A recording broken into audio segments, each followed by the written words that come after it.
day, very good vibes po. Reaction TVPS nagbabalik. Napakaganda po ng mga pag-uusapan natin ngayon. Unang-una, itong daw DSWD, yung tinatawag na ayuda, ay wala na. Diba? Wala naman tigil nagbibigay ng akap itong si Tambaluslos. Pangalawa, mantakin mo si Marbil, may bagong plano daw, paglaban sa illegal na tea. Diba? Mayroon pala may tinatago pala itong si Marbil no? Meron daw siyang plano bagong plano dyan sa illegal na D. At ito po ang pinakamagandang re-reactionan natin ngayon.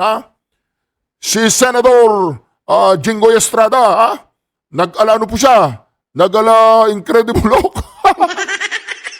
Marami po siyang mahanghang na good vibes na salitang pinakawalan. Laban po dito sa mayor ng San Juan. Alright, ready na po ba kayo? O ito na, umpisa na natin. Pero bago tayo magkalimutan, wag po nating kaligtaang mag-subscribe. Ayan po, mag-subscribe na po tayo habang may panahon pa. Dahil sa nalalapit na eleksyon, ang mission po natin ay mabitbit itong silver play button na to kasama ng gold. Go for gold po tayo. Kaya kung gusto po ninyong makibahagi dito sa aking munting misyon na makapaghatid ng pasasalamat sa ating Pangulong Duterte, ang gagawin nyo lamang po ay mag-subscribe. Wala pong bayad ang subscribe libre lang. At pagkatapos nyo mong mag-subscribe, kung nakasubscribe na kayo, huwag nyong kalimutang i-share. I-share po ang video na ito. Libre po ang mag-share. Share this video. At saka isa pa po, i-like ang video na ito. O ito po, wag na po natin patagalin. Umpisaan po natin dito kay Madam Amy Marcos. Napakalupit po nito. Wala na daw ayuda yung DSWD. Mantakin mo yan. Naubusan sila. Pero hindi pa rin tumitigil si si Tambaluslos Nakita ko kanina namimigay siya sa may Bicol. Oo, namimigay po siya ng akap yata. Aduy ayuda. Di ba hindi ba naiya ang tao na yan Kahit anong ilang truck, ilang bilyon ay pamigay niyang akap o ayuda, ang kanyang ratings ay 1 pa rin, 1%. Good vibes po yung 1% na yan. Madam Inday Sara, bigyan mo naman kahit 1% lang para maging 2. Paano hindi natin bibigyan ng 2%? Tutulog-tulog lang naman yan.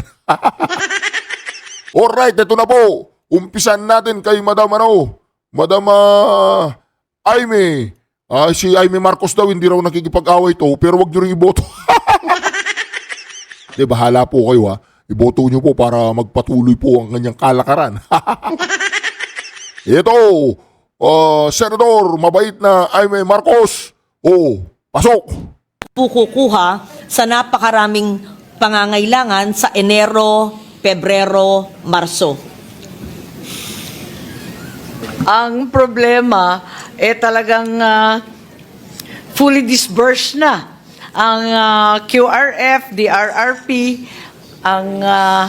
ang AIX, all out na yata ang DSWD sa dinami-dami ng ating bagyo. Namumroblema nga tayo kasi parati taon-taon ang binibigay lang natin sa QRF nasa 1.250. Dinadagdagan pa nga ng Senado ng additional 500 million.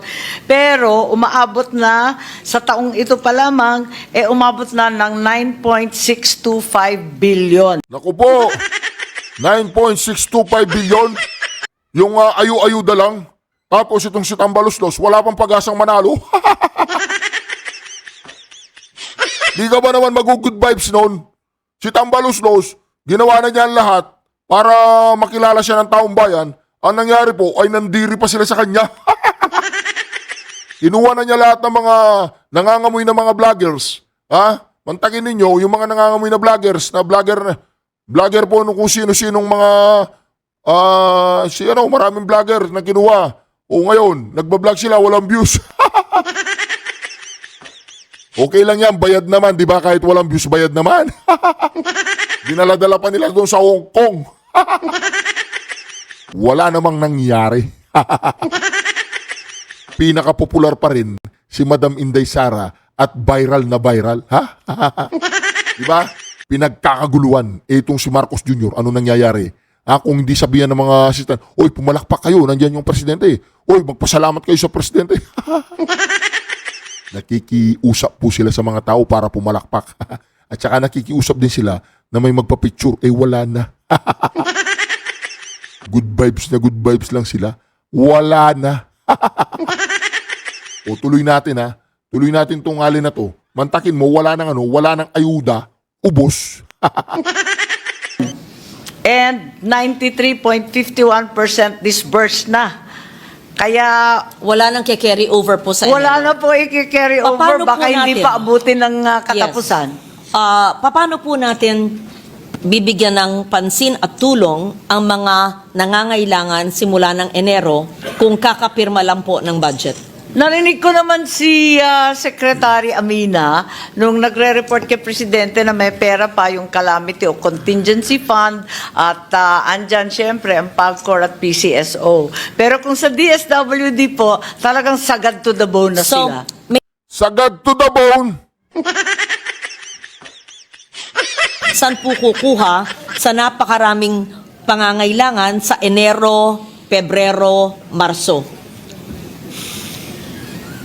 Ang problema talagang fully disbursed na ang QRF, DRRP, ang AIX, all out na yata ang DSWD sa dinami-dami ng ating bagyo.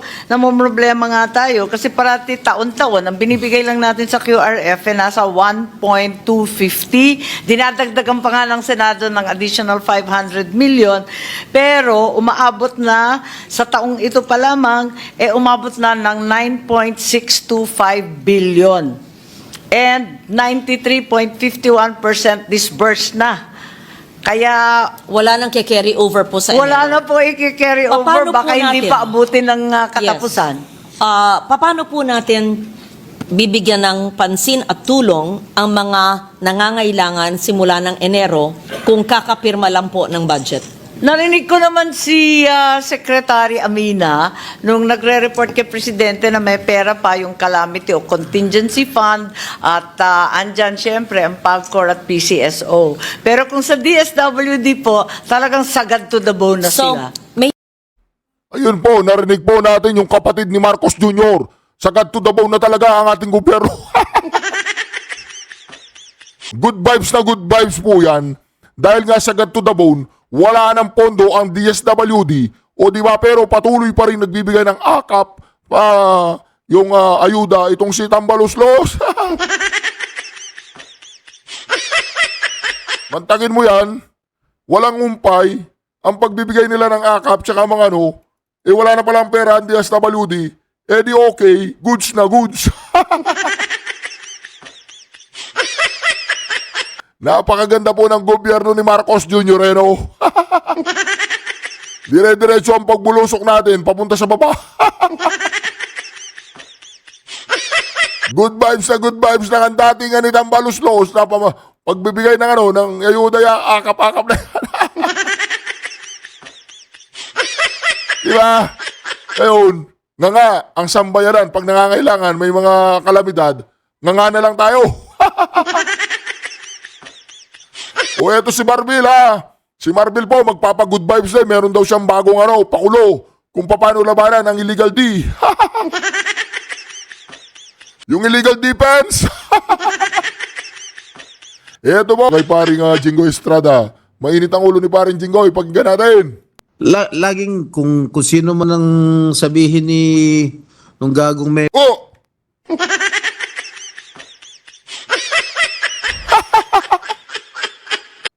Alright. mayor namin doon, yun lang ang Nagulat si Chubby.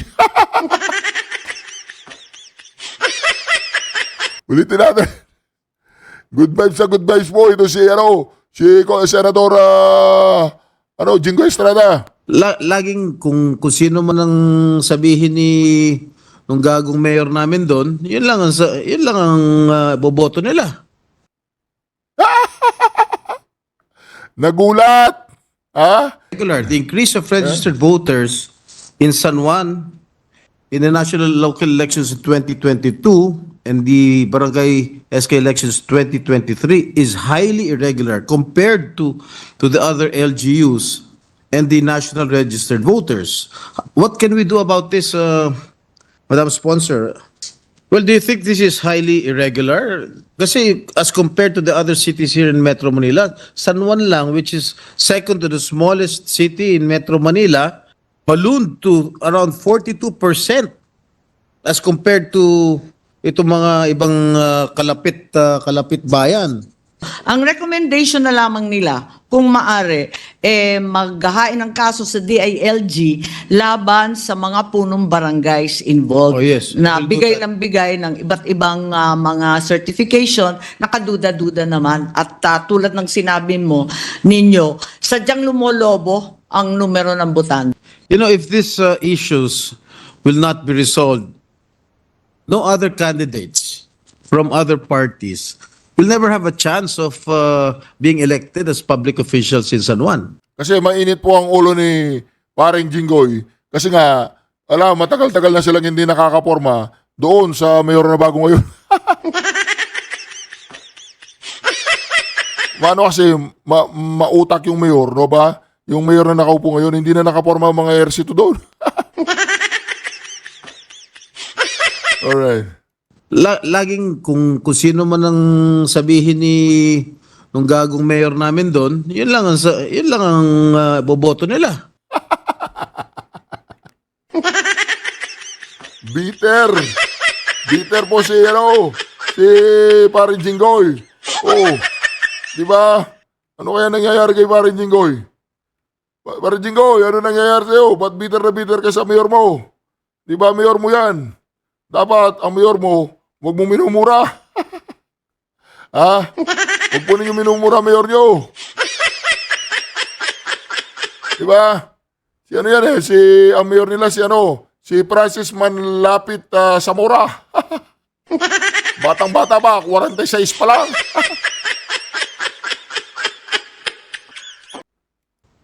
Wala nang pagkakataon dahil meron silang 30,000 flying voters. O ito pa. Mr. President, I have perhaps we here. can, with the permission, Oh, don't strike it out. Mr. President, perhaps we can ask the Secretariat to delete some unparliamentary remarks. Gago talaga eh.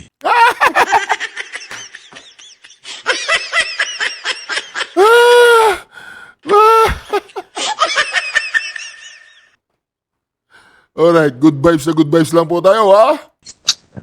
Anyway, Mr. President, Again. I have here a copy of the COC of one candidate for councilor in San Juan. Ang address niya, Unit A and Domingo.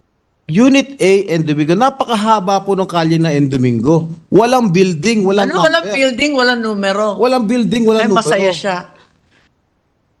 Ano magagawin natin dito? O, nakatira rin po ako taga sa San Juan. ito. Kahaba-haba ng kalsadang yan. Hindi taga San Juan ito. Basketball player. Well, I do not have anything against basketball players as long as they are legitimate residents of San Juan.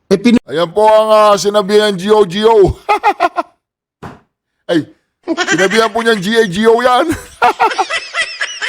Si Zamora. Oh, Zamora, Gio ka raw. Nununan ng basketball player yung sangkuniang panlunsod sa San Juan. Hindi naman mga taga San Juan. What are we going to do with it?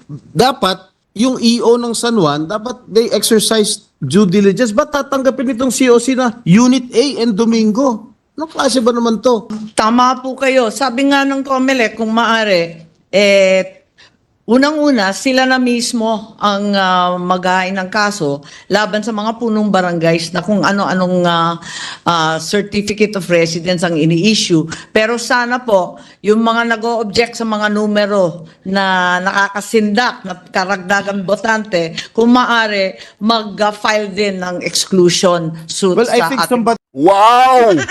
Nagsalita po si Aimee Marcos. Nagsalita si Aimee Marcos. Kumusta yung Smartmatic? Okay na ba? Bago mag 2025? Okay na? Oh, lahat okay na ha? Yung Smartmatic ha? Lahat yun, automatic yun ha? Automatic ha? Huwag kang pipikit ha? Ang pumikit ay siyang bakulaw. Di ba? They filed already a disqualification case against this particular candidate. I hope the COMELEC will act upon it immediately para matanggal na sa balota yung pangalan nitong kandidatong ito. Pero ang pinakamabilis at kayang-kayang gawin ng COMELEC, syempre itong sa mga kapitan at sa DILG. Yes. Okay, I will adhere to it. But sana ma-action kaagad ng COMELEC itong disqualification case against this particular candidate.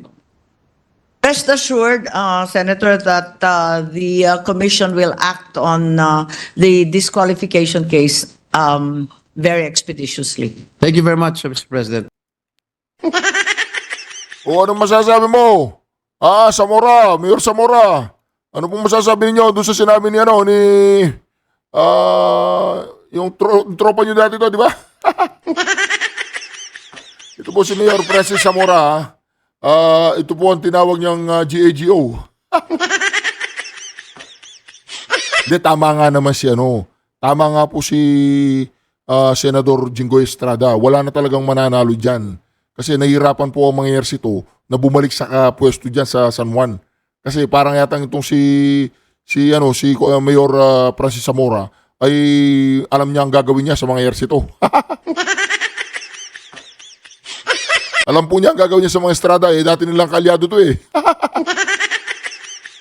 Ayaw nang bumitaw sa sa hawak, sa kapangyarihan Kanya-kanyang kapangyarihan yan. Anyway, mga ka-reaction, yung pong tatlo si Marbil okay ka lang good vibes lang, walang machuchugi Basta sabihan mo lang yung mga nagtutulak na yan. Sabihan mo lang sila, bawal. Alright po. Maraming salamat po muli sa inyong pagsama sa akin dito sa ating channel, Reaction TV PH. At huwag po ninyong kakalimutan kung hindi pa po kayo nagsasubscribe. Huwag po ninyong kakalimutan mag-subscribe dahil importante po yan. Ayan po.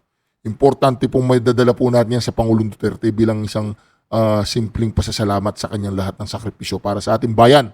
Ayan po, subscribe, like, and share po ang video na ito. Maraming salamat. At Duterte! Duterte! Duterte! Syukran.